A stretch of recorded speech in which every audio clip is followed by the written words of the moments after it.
Price the Lord. കർത്താവിൻ്റെ പരിശുദ്ധമായ നാമം വാഴ്ത്തപ്പെടുമാറാകട്ടെ.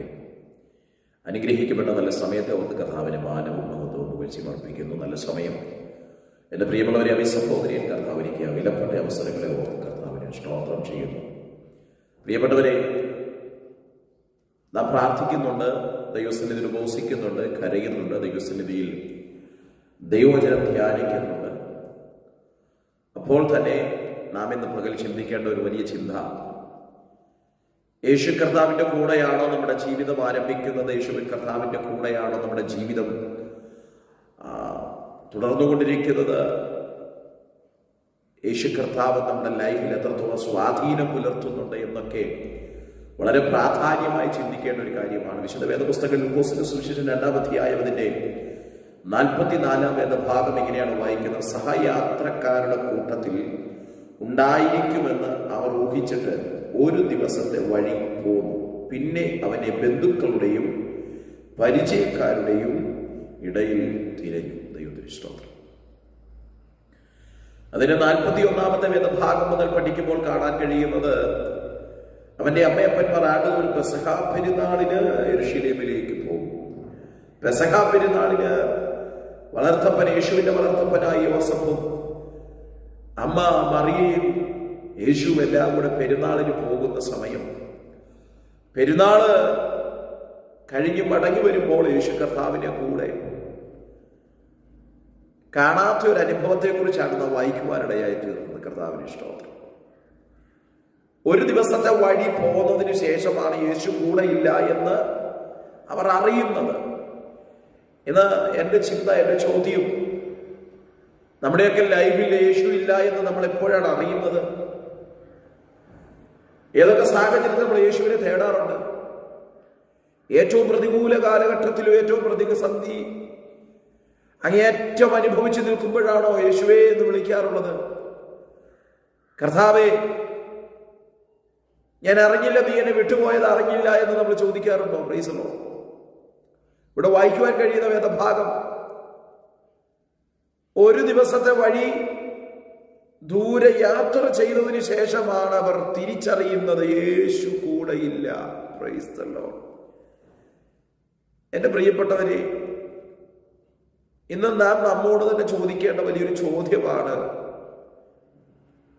നമ്മുടെ ഒരു ദിവസത്തെ ലൈഫ്, നമ്മുടെ ഒരു ദിവസത്തെ ജീവിതം ആരംഭിക്കുന്നത് യേശുവിനോടുകൂടെയാണോ? യേശുവിലൂടെയാണോ ഒരു ദിവസം നാം യാത്ര ചെയ്തുകൊണ്ടിരിക്കുന്നത്? യേശു എത്രത്തോളം സ്വാധീനം നമ്മുടെ ജീവിതത്തിൽ പുലർത്താറുണ്ട്? നാം നമ്മോട് തന്നെ ചോദിക്കണം ഇന്ന് പകൽ.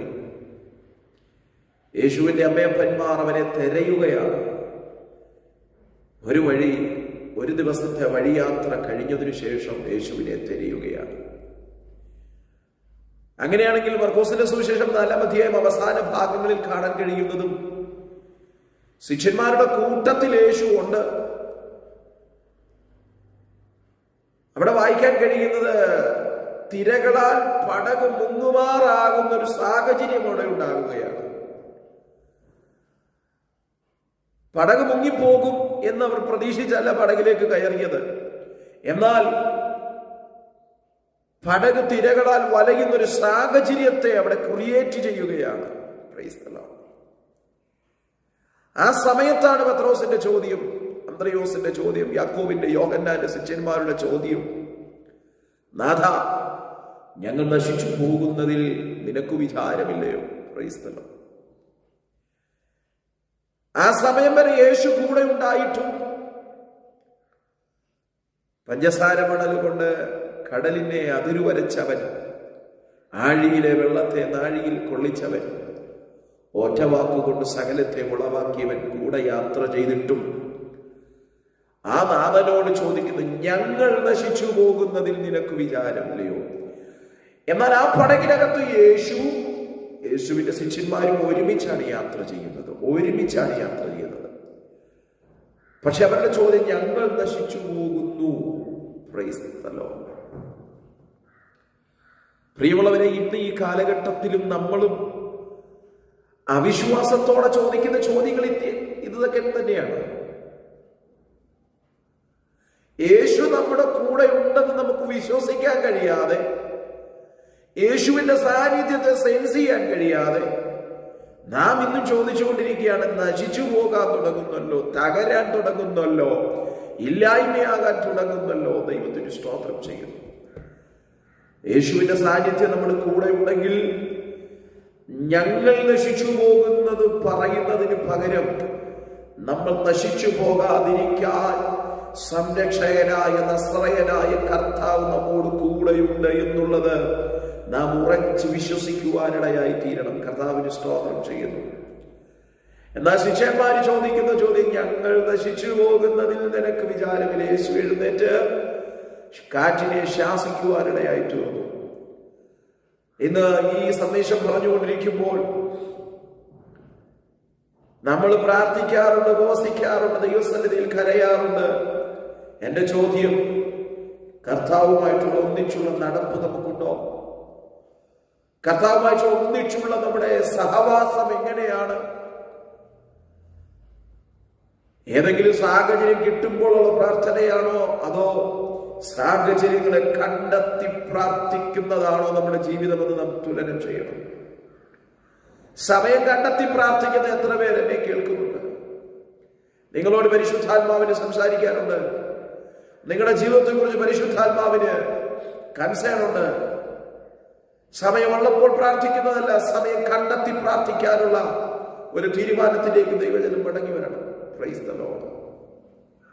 ഇവിടെ വായിക്കുന്ന ഒരു ദിവസത്തെ വഴിയാത്ര പോന്നു കഴിഞ്ഞപ്പോഴാണ് അവരറിയുന്നത് യേശു കൂടെ ഇല്ല. എന്നാൽ നമ്മൾ മറ്റു ഭാഗത്ത് കണ്ടത് യേശു കൂടെ ഉണ്ടായിട്ടും അവരുടെ ആകുലം, അവർ നശിച്ചു പോകാൻ പോകുന്നതാണ്. രണ്ട് തരത്തിലുള്ള ചിന്തകളാണ് നമ്മൾ കേട്ടത്. ഒന്ന്, യേശു കൂടെ ഇല്ല. രണ്ട്, യേശു കൂടെ ഉണ്ടായിട്ടും നശിച്ചു പോകുന്നു എന്ന് കേൾക്കുന്നത്. നാം നമ്മെ തന്നെ ഒന്ന് പരിശോധന ചെയ്യുവാനിടയായി തീരട്ടെ. യേശുവിനെ കൂടാതെയുള്ള യാത്ര വേണ്ട എന്ന് പറയാൻ എത്ര പേർ തയ്യാറാണ്? പ്രിയപ്പെട്ടവരെ, യേശുവിനെ കൂടെയുള്ള യാത്രയാണെങ്കിൽ കൊടുങ്കാറ്റടിച്ചോട്ടെ, പടക് തിരകളാൽ വലഞ്ഞോട്ടെ, തകർച്ചകൾ കൺമുൻപിൽ കണ്ടോട്ടെ, പ്രതിസന്ധികൾ കൺമുൻപിൽ കണ്ടോട്ടെ, ഭയപ്പെടേണ്ട വരത്തില്ല. കാരണം കൊടുങ്കാറ്റിനെ ശാസിക്കാൻ, കാറ്റിനെ ശാസിക്കാനുള്ള ഒരു കർത്താവ് നമ്മുടെ പടകിനകത്തുണ്ടെന്നുള്ള ഉറച്ച വിശ്വാസം കൊണ്ട് നമുക്ക് മുൻപോട്ട് പോകണം. ആയതുപോലെ തന്നെ കർത്താവുമായിട്ടുള്ള യാത്രയാണോ നമ്മൾ തുടരുന്നത്? നമ്മുടെ ജീവിതത്തിനകത്ത് യേശുവിനെ കൂടാതെയുള്ള യാത്ര എത്രത്തോളമായി കഴിഞ്ഞു? എത്ര ദിവസത്തെ വഴി നമ്മൾ യേശുവിനെ കൂടാതെ യാത്ര ചെയ്തു കഴിഞ്ഞു എന്നും ചിന്തിക്കേണ്ടിയിരിക്കുന്നു. നാം നമ്മെ തന്നെ ഒന്ന് പരിശോധന ചെയ്യാം. കർത്താവിന്റെ വചനത്തിന് മുമ്പാകെ നമ്മെ ഒന്ന് താഴ്ത്തിയേൽപ്പിക്കാം. കർത്താവേ, അങ്ങേ കൂടാതെയുള്ള ഒരു ജീവിതം എനിക്ക് വേണ്ട. അങ്ങേ കൂടാതെയുള്ള ഒരു ലൈഫ് എനിക്ക് വേണ്ട കർത്താവേ. അങ്ങേ കൂടാതെയുള്ള ഒന്നും എനിക്ക് വേണ്ട കർത്താവേ എന്ന് പറയാൻ എത്ര പേർ തയ്യാറാകും? ദൈവത്തെ കൂടെ കൂട്ടിക്കോ. യേശുവുമായിട്ടുള്ള യാത്ര മുൻപോട്ട് പോകാൻ ഇടയായി തീരട്ടെ. ആ കർത്താവ് നമ്മെ വഴി നടത്തുവാൻ ഇടയായിട്ട് വളരെ പ്രാർത്ഥനയോടെ, ദൈവാശ്രയ ബോധ്യത്തോടെ നാം നമ്മെ തന്നെ ചിന്തയ്ക്ക് വിധേയമാക്കാം. യേശുവിനോട് കൂടെയാണോ ഞാൻ സഞ്ചരിക്കുന്നത്? അല്ലെങ്കിൽ കർത്താവിൽ സമർപ്പിക്കാം. കർത്താവ് വചനങ്ങളാൽ നമ്മെ വരെ അനുഗ്രഹിക്കട്ടെ. God bless you. Thank you.